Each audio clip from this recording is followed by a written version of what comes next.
말씀을 새기는 아침 데살로니가전서 2장 13절에서 20절 성도 속에 역사하시는 하나님의 복음, 성도 속에 역사하는 하나님의 복음, 이란 제목으로 잠깐 은혜를 나누기 원합니다. 바울은 자신이 원치 않게 유대인들에게 박해를 받으면서 자기 말로 고아처럼 억지로 떨어졌잖아요. 그래서 그 억지로 이제 내쫓기는 그런 일들이 벌어지면서 바울에게는 아쉬움도 있고 보고 싶은 마음이 굴뚝과 같아요. 그런데 계속 이제 데살로니가 교회에 찾아가지 못하게 된 거죠. 사실 바울 일행을 핍박했던 유대인들은 데살로니가 교인들에게 바울이 갑자기 떠난 후에 바울이 다시 방문하지 않는다는 사실을 알고 바울은 다시 돌아오지 않을 거라고, 그 사람은 무책임한 사람이라고 비난을 합니다. 유대인들은 바울이 교인들을 저버렸고, 바울은 교인들을 잊어버렸고, 심지어는 두려워서 다시 오지 않을 거라고 말하면서 바울을 비방했던 거죠. 유대인들의 박해가 바울뿐만 아니라 사실은 바울의 복음을 받아들인 데살로니가 교인들에게도 있었습니다. 바울은 이 교회를 핍박하는 유대인들의 이야기를 할 때 대단히 마음이 좀 속상했던, 그 격정적이었던 것을 어떻게 알 수 있냐면 15절을 보면 주 예수와 선지자를 죽이고 우리를 쫓아내고 그리고 우리를 하나님을 기쁘시게 하지 아니하고 모든 사람이 대적이 되어 라고 말하는 것 보면서 되게 이 유대인들에 대한 좋지 못한 감정을 표현하고 있는 모습을 보게 돼요. 그러면서 16절에 주님의 노하심이 끝까지 그에게 임할 것을 확신하고 있는 모습을 보게 됩니다. 하나님께서 공의로 심판하실 것을 바울은 지금 보고 있는 거예요. 그런 와중에 바울은요, 이 데살로니가 교인을 기억하면서 감사하는 모습이 또 있어요. 그러니까 이 현재 상황에 대해서 가지고 있는 바울의 여러 가지 감정들이 이 데살로니가 전서에서 표현되어 있는데, 바울은 감사한데 누구한테 감사하냐면 하나님께 감사한 거고, 그 감사하는 이유는 하나님의 한량없는 은혜 때문이다 라고 생각해 보는 거죠. 바울은 자기가 복음을 전했지만 이것이 하나님의 은혜인 거죠. 바울이 이전에 데살로니가 도시를 방문했을 때 특별하게 하나님의 은혜가 이 바울이 복음 전하는 그 현장 가운데 어떻게 나타나는지를 말하고 싶었던 거예요.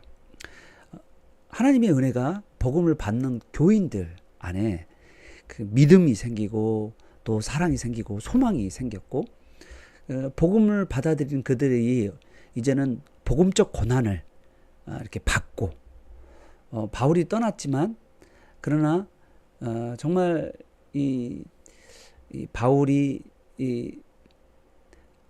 떠나고 없는 그 자리에 믿음의 안에서 견고하게 쓰고 핍박을 받아도 잘 이겨내 가고 있는 이 데살로니가를 바라볼 때 너무나도 보고 싶은 거죠. 그리고 그들을 방문하고 싶은 거예요. 그런데 지금 방문하지 못하는 그 마음이 있다라고 지금 편지를 통해서 보내주고 있는 것입니다. 지금 이 편지는 사실 이렇게 여기 지도에 보면 아덴이라는 지역에 있거든요. 여러분, 바울이 이제 데살로니가에서 전도하고 베레아로 갔다가 또 베레아까지도 온정 박해단이, 유대인 박해단이 쫓아오니까 이제 아덴으로 내려가게 되나, 남부지역에 아가야 지방인 아덴으로 내려가게 되는데, 아테네죠. 그 아테네에 내려가서 이 데살로니가 교회 또가 너무 이렇게 좀 마음이 걸린 거예요. 그래서 누구를 보내냐면 이 아덴에서 디모데를 보내요. 그런데 디모데가 이 데살로니가에 가서 이렇게 잘 성도들이 믿음 안에서 잘 견고한다는 이야기를 들을 때는 어디서냐면 고린도에서 듣습니다. 그래서 고린도에서 이 데살로니가 전서를 보내게 돼요. 그래서 우리가 이 디모데가 계속해서 왔다 갔다 하면서 이 소식을 전해주게 되는 거죠. 이제 13절에서 16절은 이제 복음에 대한 데살로니가 교인들의 반응에 대해서, 그리고 유대인들의 죄악에 대해서 이야기하고 있고요. 17절에서 20절은 바울이 교인들과 함께하지 못한 것에 대한 안타까움, 그리고 교인들을 만나고 싶어하는 그러한 열정적으로 만나고 싶어함을 피력하고 있습니다. 우리 13절에서 16절에 보면 바울은 그 데살로니가 교인들이 13절 보면 복음을 사람의 말로 듣지 아니하고 하나님의 말씀으로 들었다라고 하고 있는 거죠. 바울이 복음을 전할 때 그 복음을 받아들이는 데살로니가의 사람들의 모습을 보여주고 있는데 이게 하나님의 은혜죠. 근데 그 하나님의 은혜가 어떻게 역사하냐면 말씀 가운데서 그 믿는 자, 그 말씀을 믿는 자 가운데 이 하나님의 말씀이 역사하는 거예요. 누구에 의해서 그러겠어요? 성령의 역사에 의해서 일어났겠죠. 말씀을 들은 가운데 성령이 역사하여서 그 가운데 놀라운 변화들이 일어나게 된다는 거죠. 데살로니가 교인들은 바울로부터 말씀을 받을 때 어떤 제소를 그러면 받았냐면 사람의 말로 받지 않았고 하나님의 말씀으로 받았다는 거예요. 정말 놀랍지 않습니까? 어떻게 우리가 되게 말씀을 받아들일 때 그냥 너무 쉽게 생각할 수 있잖아요. 오늘날도 마찬가지잖아요. 많은 목사님들이 말씀을 전하고 또 저도 말씀을 전하는데 그 말씀을 통해서 들려지는 그 말씀이 이 목사의 말로 생각하면 사람들이 변화가 있겠어요? 뭐 그냥 저 사람 한 사람 이야기겠지라고 생각할 수 있지만 이것이 하나님의 말씀으로 받고 또 하나님 말씀 안에 성령이 역사해서 그 말씀으로 우리가 살아가 난다라는 것을 체험한다면 이 하나님께서 이 말씀을 통해서 일하신다는 사실을 우리가 체험하게 되면 이 말씀의 능력을 우리가 날마다 삶 가운데서 경험한다는 거예요. 근데 우리가 그런 마음이 없이 그냥 좋은 말씀 하네 그렇게 생각한다면 우리에게 어떤 변화가 있겠어요? 아무런 변화가 없죠. 그냥 좋은 말씀 하시는 오늘 또 좋은 수양했네 이런 식으로 간다면 아무런 의미가 없는 거잖아요. 바울은 사실 생각해보면 여기저기 지금 쫓겨다니는 입장에 있잖아요. 여러분 바울이 전하는 이 복음이 정말 신뢰성이 있을까? 그렇죠? 외형적으로 볼 때 바울은 아무 볼 것이 없는 나그네와 같은 사람이에요. 그런데 이 복음을 전하는 이 바울의 말을 사람의 말로 받지 않고 하나님의 말씀으로 받는다는 거죠. 여러분 생각해 보세요. 유대인들 핍박 중에 교인들은요. 이 바울이 주었던 말씀을 마음에 새겨서 그 말씀이 싹이 났고 이제는 그 말씀이 성도를 살 가운데 움직인다는 거예요. 충격적이지 않아요? 딱 3주의 말씀인데 정말 어떻게 이런 말씀이 이렇게 됐을까라는 거죠. 바울은 1장에서도 복음을 전달할 때 예수 그리스도 안에서 예수의 능력으로 말씀을 전한다. 그러면서 전할 때 큰 확신 가운데 복음을 전했다라고 이야기하면서 그 과정 가운데 성령 하나님께서 바울의 말씀을 그들의 마음에 하나님 말씀 받도록 역사하셨다라고 이야기하는 거예요. 그래서 히브리서 4장 12절에 보면 하나님의 말씀은 살았고 운행력이 있다라고 말씀하고 있습니다. 그 말씀을 우리가 받는 거예요. 바울은 이 말씀을 받은 이 데살로니가 사람들이 특히 예수님을 박해했던 유대인들이 또 예수님을 전한 바울을 박해하고 바울이 떠난 데 14절에는 이제 바울의 복음을 받은 데살로니가 교인들을 박해했지만 그러나 이 데살로니가 교인들은 박해를 당하면서도 고난을 당하면서도 복음을 붙들고 꿋꿋이 살았다는 거예요. 이거는 어떻게 가능하냐? 그 사람들이 뭐 다른 사람보다 뭐 성품이 좋고 인내력이 좋아서가 아니에요. 살아계신 하나님의 말씀 때문에 고난을 이겨낼 수가 있었다는 거예요. 고난을 감내해낼 수가 있었다는 거죠. 말씀의 역사가 일어난 거죠. 복음을 제대로 받는 사람들은 반드시 예수의 생명, 예수의 능력이 나타나서 성령의 역사로 놀라운 변화가 일어나게 되고 그래서 고난까지도 능히 이길 수 있다라고 말하고 있는 것입니다. 바울의 복음, 이 복음을 받아들인 성도들은 하나님이 주신 성품, 또 하나님의 속성이 그들의 삶 가운데 나타나게 된 거죠. 말씀을 받는 사람들에게는 하나님의 품성과 성품이 나타나게 돼 있다라고 한 거죠. 바울은 이 데살로니가 교인들을 생각하면 이게 얼마나 감격스럽겠어요. 정말 이 말씀이 그 가운데 역사하시는 하나님이 일하시는 그 모습을 볼 때마다 너무너무 감사했던 거죠.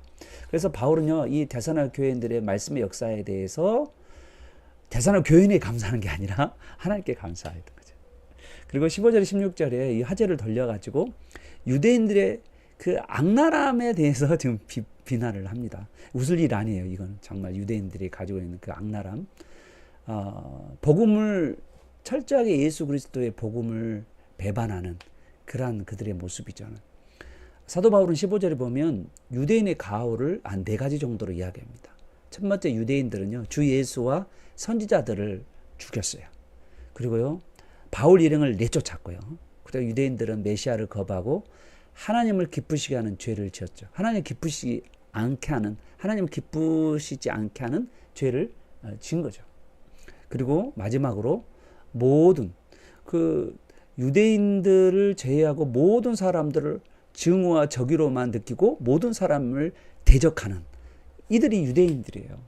그런 유대인들은 하나님의 심판을 초래할 수밖에 없습니다. 물론 여러분 로마서의 11장에 가보면 유대인들이 돌아온다라는 이야기가 있습니다. 이방인의 수가 차면 유대인들이 돌아올 건 분명할 거예요. 왜냐하면 하나님께서 유대인도 구원하시기 때문이죠. 하나님은 모든 민족을 구원하시는 하나님의 계획이 있으니까 당연히 돌아오겠지만, 그러나 유대인에게 반드시 심판이 있을 거라고 말씀하고 있는 거죠. 사랑하는 여러분, 오늘 우리에게 정말 하나님의 말씀을 받을 때 이게 하나님의 말씀으로, 그리고 이것이 무거운 말씀으로 받는 저 여러분 되시기를 바랍니다. 우리 17절부터 20절까지는 바울이 교인과 함께 하지 못한 것에 대해서, 그리고 교인들을 열정적으로 만나고 싶어하는 마음들을 이야기합니다. 바울은 다시 자기 자신이 데살로니가로 이렇게 즉시 달려가지 못한 이유를 말하게 되는데, 17절에 보면 바울은 잠시 너희를 떠나 있다라고 이야기합니다. 잠시. 이 잠시라는 말은 짧은 기간이라 이제 그렇게 말하고 있어요. 바울은 다시 돌아올 마음을 가지고 있는 거죠. 바울이 사실은 이 데살로니가 교회를 떠났던 이유는 자발적으로 떠난 것이 아니죠. 거기 부모를 빼앗긴 어린아이처럼, 고아처럼 유대인의 박해에 의해서 자신의 의사와 상관없이 강제로 떼어임을 당하는 그런 고통이 바울에게 있었다는 거죠. 바울은 이 데살로니가 교회에 재방문하고 싶었는데 하지 못한 이유가 뭐냐면 사탄의 방해라고 말했거든요. 그러면 사탄이 어떻게 방해했는가라고 생각해 봤을 때 유대인들의 핍박이 계속 심했던 것 같아요. 좀처럼 가라앉지 않는 유대인들의 이 핍박 때문에 갈 수가 없었던 것 같아요. 그래서 여러 번 기회도 있었지만 그때마다 방문하지 못했던 것으로 보게 됩니다. 그렇지만 19절과 20절에서 정말 바울이 이 데살로니가 교인들을 다시 만나고 싶은 이유가 있어요. 그게 뭐냐면 19절에 보니까 너희가 주님 다시 오실 때, 주님 앞에 설 때 너희 앞에 내가 나 혼자 서는 게 아니라 복음으로 낳은 여러분들과 함께 서게 돼요. 그리고 여러분이 바로 우리의 영광이고 우리의 기쁨이고 자랑의 면류관이라고 20절에 말하고 있는 것을 보게 됩니다. 정말 이들과 함께 온전한 하나님 나라 안에서 함께 하나님을 예배하고 하나님을 섬기는, 그리고 이 땅 가운데서 복음의 증인으로서 삶을 살아가는 그런 사람들을 보고 싶은 거죠. 1장에서도 이 데살로니가 교회는요, 선교하는 교회였거든요. 바울을 딱 3주 복음을 받고 그걸로 예수가 죽고 내가 죽고 예수가 사는 그런 일들을 매일의 삶 가운데서 경험하면서 살아왔던 사람들이에요. 그래서 얼마나 이들을 보고 싶었다는 거죠. 사랑하는 여러분, 우리 교회 성도님들은 우리 교육자들의 기쁨이고 자랑이고 면류관입니다.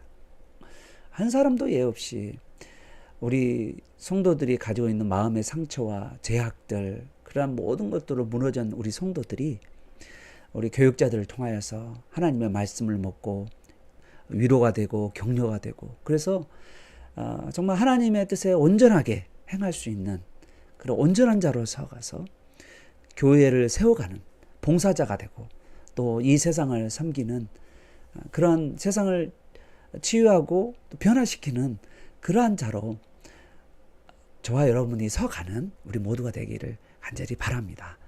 우리가 이 땅 가운데서 우리를 통하여서 주위 사람들 또 특히 정말 하나님을 알지 못하고 또 예수 그리스도의 십자가의 은혜를 알지 못하는 그러한 사람들이 우리가 전하는 이 복음을 통하여서 예수님을 통하여서 그들의 영혼과 육체가 예수의 이름으로 또 치유되고 회복되는 그런 놀라운 역사가 우리를 통해서 일어나기를 예수 그리스도 이름으로 축원합니다. 기도하겠습니다. 하나님 감사합니다. 오늘 우리에게 그 성도 속에 역사하는 이 복음 말씀을 우리에게 믿게 하시니 감사합니다. 하나님 이 말씀 가지고 우리가 일평생 살아가는 가운데 이 말씀이 우리에게 강력하게 역사하고 역사함으로 말미암아서 우리가 변화되어 가고 예수의 성품을 우리 삶 가운데 나타낼 수 있도록 인도하여 주옵소서. 하나님 특별하게 우리가 세워가는 우리를 통해서 예수님을 더 깊이 알아가는 어린 영혼들이 성숙해져 가고 또 믿지 않은 사람들이 예수님을 믿게 될 때 그들이 바로 우리의 기쁨이고 우리의 자랑이고 멸류관이 난 사실을 알고 우리가 다시 주님 오실 때 우리 주님 앞에 설 때 혼자 선 것이 아니라 복음으로 낳은 자녀들과 함께 하나님께 영광과 찬양을 돌리는 우리의 놀라운 은혜가 우리 모두에게 임하게 하여 주옵소서. 예수님의 이름으로 기도합니다. 아멘.